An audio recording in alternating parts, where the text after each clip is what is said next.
What's up, Bes? It's me, Gian, a small business owner of Best What If. So, nung nakaraan may naisip ako na what if magtinda doon sa gilid ng school. Pero yung titinda ko lang is yung marshmallow na 8 at yung tagte 10. Pero matagal ko rin talagang pinag-isipan dahil honestly, kinakabahan talaga ako. And at the same time, kailangan ko magpagawa ng kahoy or something para sa ganun may paglalagyan yung mga marshmallow sa likod. Pero wala, iba talaga gumalaw si Lord. Nakakita ako ng basket na pwedeng bilhin at the same time, pwedeng dikabit lang doon sa may motor ko na hindi na ako magagastos pa ng malaki. Nabili ko lang pala to sa halagang 150 pesos, o diba? Hindi natalo. After kong makabet, ay isa-isa ko na nilagay yung mga marshmallow at yung mga kailangan ko na sa ganon wala akong makalimutan. Tinalian ko na rin para hindi malaglag. Then after nyan, all set na.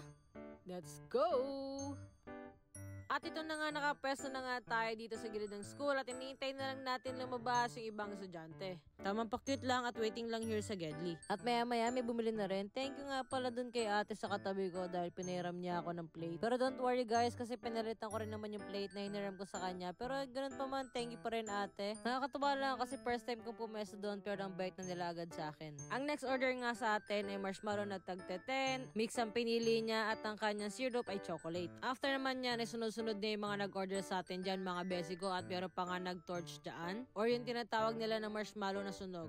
Yung gantong marshmallow nga pala na tinatorch or sinusunog ay nilalagyan ko rin yun ng syrup mga bes. Tapos ang bentahan ko lang dyan ay 8 pesos. Mga bandang 2:30 nga pala mga bes ay umuwi na rin ako kasi kailangan ko naman buksan yung tindahan ko at yung tindahan ng mami ko. Yun lang naman for the day mga bes. See you mga bes!